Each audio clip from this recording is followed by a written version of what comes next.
Okay, now that I have come up with my plan, I've picked which one I want to do, which is going to be this one right here. It is time for me to draw my donuts on my final paper. Okay, so I have two donuts that are going to be kind of the main ones in the middle, with one in the corner, one up at the top, and one cutting that corner. I'm going to start off with the one in front. So I'll do this jelly donut first. Now remember, 5 inches. They need to be at least 5 inches. So I will get my ruler and I'm going to do my 2 marks. I'm gonna make them a little bit lower than halfway because I see that this donut is lower than the top one.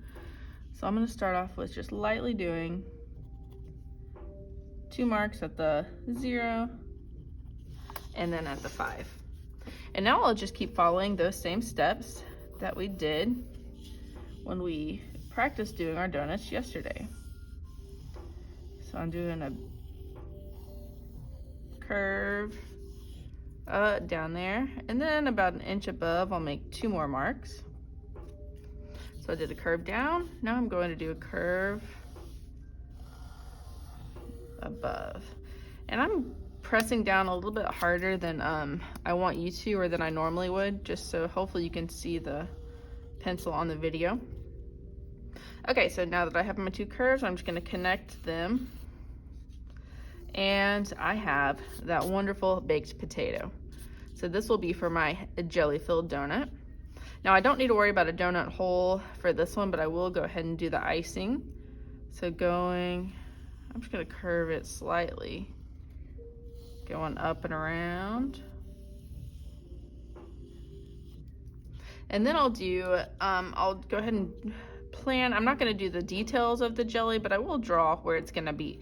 So to do the jelly donut, you do have to have like a hole that it's coming out of. So you can do a little, almost like a cartoon mouse hole, if you've seen any old cartoons. And then just like a cloud kind of shape going out of it. Now you can change that later.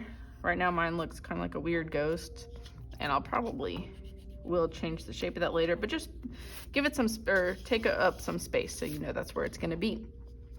Okay, now I'm going to do a donut behind this one, where I have this regular one. And I'm going to imagine, let's see, I want it to be maybe about here. So I'll make a mark at the 0 and the 5, which I'll probably end up erasing because it's kind of on that other donut. I lost my, sorry.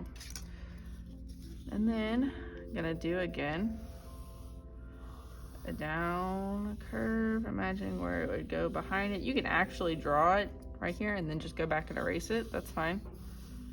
But just kind of imagine what it would look like. Erase the lines that you don't need. Then the 2 marks above to do the top curve. This donut seems like a big guy. A little bit, made it a little bit bigger, so I'm going to take it in just a little bit.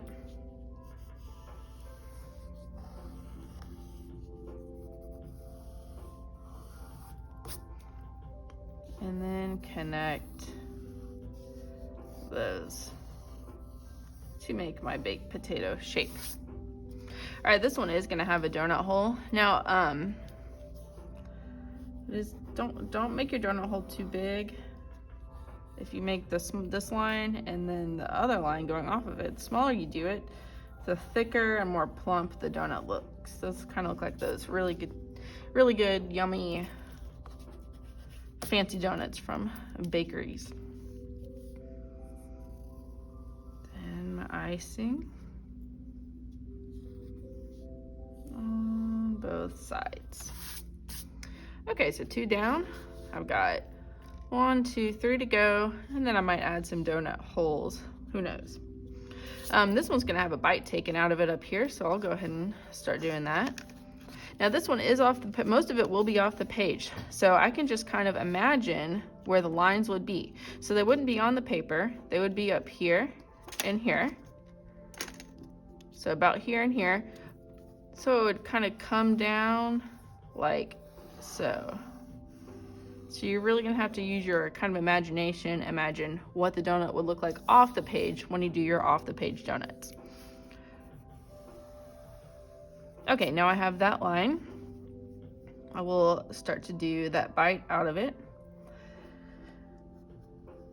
So I have a bumpy curve line there, a bumpy curve line here that is gonna be going off the page a little bit. And I'll add my vertical lines in there. And erase that bottom line. All right, I'm gonna keep working on mine. I've got 1, 2 more to do, and then I might add some donut holes. But now hopefully you have an idea of how you're gonna plan yours out.